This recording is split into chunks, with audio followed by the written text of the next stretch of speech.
welcome to the Lighten Up Podcast with Lauren Polly, your invitation for living on the lighter side of life.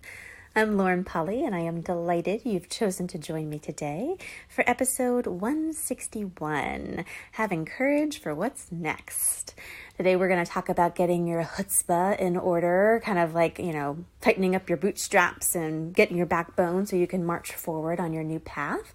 This is part 2 of a 3-part podcast series. Last week we kicked this off with finding what's next for you.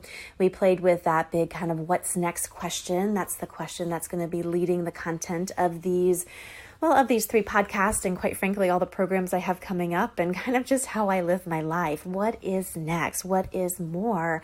And how do you go about doing that with clarity, courage, and outrageous fun? Way more ease than you think is possible. Today, we're going to dive into the big courage conversation from the vantage point of 2 more of the trailblazer archetypes that I spoke about last week. Again, a trailblazer is someone who is looking for more success and creation and to chart a new course, go on unexplored path, either in their outward life, their business, their relationships, their living, their creative pursuits, what have you. Also taking that inward journey as well, wanting to explore the field of possibilities, to become self-actualized and to actually be fulfilled as they go about this outward path of success. It is not one or the other. It's actually a combination of the both that really leads to greater creation for all. Not just for you as the individual leading your life and enjoying it, but the ripple effect that you can have in the world where you do touch the people in your life and your living. And some of you may touch heaps of people out in the world with what you create. The path to that and to actually have yourself along the journey with this what's next conversation is to really get clear about where you're functioning, what may be standing in the way, and what gifts and strengths you have that you may not be aware of and or utilizing fully. So that's what we're digging into during this 3-week series. These trailblazer archetypes are personality types, 6 of them that I have noticed over the last couple years of doing private one-to-one coaching, where these strengths started to emerge, these interesting twisted points where the strengths turned into limitations started to emerge. And I just became clear the way I was working with people through these archetypes, it was actually unlocking them and giving them enough kind of concepts and clarity, a little bit of a reference to go off of to be able to open the door to more possibilities.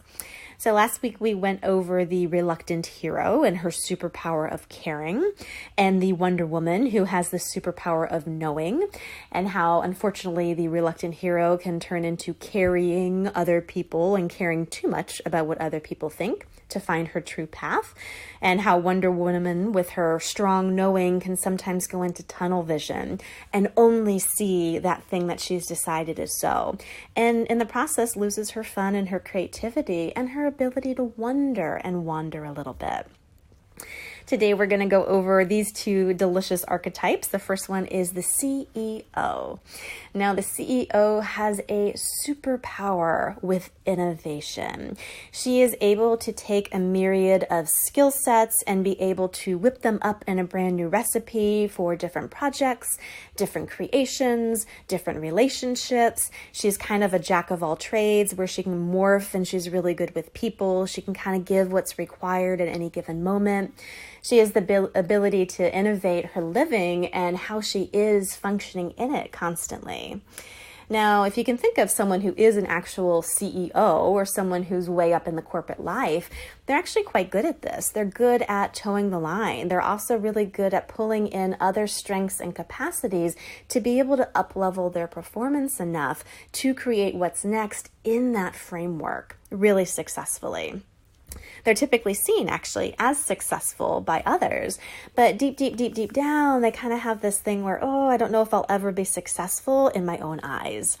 There's a little bit of a perfectionism thing where they're trying to be perfect or trying to kind of like keep up with the Joneses, and their sights really get locked and twisted, unfortunately, not into infinite possibilities and innovation, but only innovation as it stands in their current circumstances. So they could maybe take the recipe of all the skill sets they have and turn it into something they see someone else do, but they don't give themselves the creative, wondering, playful bandwidth to look outside of the box, to look outside of what already is, to actually see what they could possibly create. And again, take a look for yourself, because yes, we all have kind of a primary archetype that we fall into, but we also have aspects of all of these. We are infinite beings and infinite diamonds that have tons of different facets that we can shine up and polish and use to our greatest ability. Where is this one at play for you? Where have you in the past been able to innovate and take something that is to create something that kind of wasn't and enjoyed it? Where have you not acknowledged your ability to innovate and kind of change, morph into what is required in different circumstances? A really kind of fun way to look at this is to see where you kind of change with different people, how you interact differently with different people, and because of that, you build deeper, more creative relationships with them. Whether you know it, that's a strength. That's a strength of innovation. It's subtle and it's not talked about. And again, that's the beauty of this content that I've created, actually putting some words to these more subtle things to be able to actually march forward. With that superpower of innovation, the twist that comes is innovating only with what is around you. And again, that CEO getting locked a little bit into going, oh, wow, I used to be super creative and had all these possibilities. And now I've just kind of settled into what is. They're super fascinating because they, quite frankly, have a strong inner desire to kind of be a bit more rebellious and to use that creative capacity. But sometimes that fear factor comes in of, wow, I'm already so successful and everyone expects me to keep going along this path. So to be able to truly innovate and chart a new course and blaze a new trail, or to wander a little bit off course, that may actually make the journey more enjoyable and richer, doesn't seem like it's a readily available possibility. Quite frankly, it seems like something you'd get judged the hell out of for, you know? So it's something to keep in mind as you're moving forward and you're looking at the CEO archetypes. Where possibly are you cutting back on your innovative qualities and innovative capacities and getting really bored in the process? Your work really falls with enlivening your creative spark again and letting yourself dream past the box. And quite frankly, it's a big box. It's a successful box. I get it. But dreaming past that box to what else is possible for you. The courage to do that, the chutzpah to do that, again, is big because you feel like you're going to get judged and you feel like there's an inherent risk, an unspoken risk, like you're going to have to risk everything you have in order to take a new path. What if it didn't have to be so? You do not have to give up the old to get to the new at all. You can include everything and just reinvent it as it works for you. That's a big lie that's at play. Beware for where that's popping up for you. The courage comes from knowing that no matter what, you can create, you can innovate, and you can move forward. Why not try? Why not? The second archetype we're going to go over today is the misfit. Now, the misfit has a superpower for authenticity and honesty and truth. They are the ones who really like to march to their own drummer and have a highly creative, rebellious, adventurous spirit. Like to be grouped in with a category of normalcy is so utterly boring. No, thank you. They have a strength with that. They are able to know themselves and to shine as themselves and really choose more creative paths in their life and their living as a result of it. The unfortunate flip side that comes from it is kind of the opposite of the CEO, where they don't include the box of this reality, they fight against it. So in order to really have that uniqueness, they never just relax into the fact that they are unique. They are authentic. They show up as real. People see it. Some people may not like it, but people see it. instead of just relaxing into that and marching forward in a very easeful in a courageous way, they actually end up fighting against everything that can be seen as normal. Bucking the norm. You can think about a teenager who's like really, really, really invested at not looking like what their parents look like, right? It's not a very relaxed, authentic energy where they're just shining their natural light and marching forward. They're in constant fight. They're in constant defense. They're in a constant proving of their uniqueness to prove that no matter what, you can't put me in a box. That's the misfit's kind of biggest fear, is being put in a box and being written off that way. But again, that's not really a power position to be in. That's not true courage. Fighting and having all that energy, that's actually not courageous at all. That is just reactive, and it's a waste of your creative resources.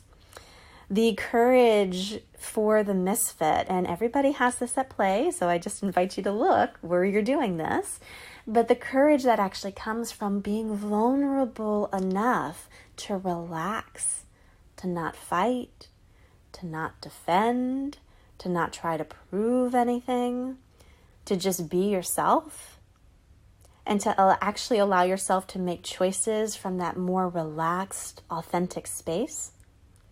Never having to choose against somebody or fight the box people want to put you in, but actually use all of it to your advantage. That misfit archetype could learn a bit from the CEO, where the CEO innovates and morphs and changes in different dynamics to make everything work for greater. The misfit actually doesn't do that. She fights like hell to be able to just be that one thing she is, and this is who I am, and this is how you have to see me. She can take a lesson of being able to actually include the box, but work it a little bit, work it in her own way to create more. And similarly, the CEO could learn something from the misfit. She could actually allow that rebellious and creative side to actually go against the norm sometimes if it was fun for her to bleed over into her life. These are fascinating personality types, again, these archetypes that I've created that they've really kind of struck a chord with me in the private coaching I've been doing, because a lot of people, they don't realize the gift that they are. They don't realize the strengths that they have. They don't realize how to utilize those strengths to actually work to their advantage, sometimes super subtly and way outside the box, the normal. And unfortunately, they end up kind of twisting their main capacity into a limitation. And in my point of view, all of these things should be assets that we can use at any given moment to create greater, to blaze a new trail, and to explore uncharted territory in our life and our living. These are two amazing examples of where courage can actually come into play. Being able to be courageous enough to step out of the box a little bit and explore and create, to wonder a little bit and to wander and kind of veer off course a little is actually a highly creative thing, especially if you've been living very structured. Now, on the opposite side, too, if you have been everything but structured and fighting against this box, being able to be courageous enough to drop your defenses, become vulnerable enough to just be you, relax into all of your spots, good, bad, and ugly, and start choosing from a place of non-reaction and non-fight. You know, I love to say just because somebody is picking up their shield does not mean you have to pick up one too. Just because someone's stepping on the battlefield doesn't mean you have to join them. And just because the people around you are trying to put you in a box doesn't mean that you have to fight against the box in order to not be in it. You can just kind of look at it and go, wow, that's interesting. They want to put me in a box. And you know, some things in that box I could totally play with and create with. It doesn't mean anything though, and I am not defined as such. If you are curious for more and would love to dive in deeper, more personal, especially with your primary archetype, because we've all got one that just kind of hits the number, right? I highly encourage you to go check out the quiz. It is super fun to take, and you just get heaps and heaps of information and some free goodies along the way. You can go to laurenpolly.com/quiz. It is the Trailblazer Archetype Quiz, a series of 9 questions, and it will give you your primary archetype, where you're functioning from, what your kind of uh-ohs and oopsies are along the way, and most importantly, how to break those habits to be able to shine as your uniqueness and have everything that you need for courage to move forward on the path of what's next for you. Life is a journey. It is not a destination. And how we move along that journey and the tools and the conversation and the information we can pick up along the way that can make that more easeful and way more fun, priceless. And I'm so happy to play along with you all along that path. Go check out the quiz at laurenpolly.com/quiz. Have an amazing week. And as always, I will chat with you next Tuesday.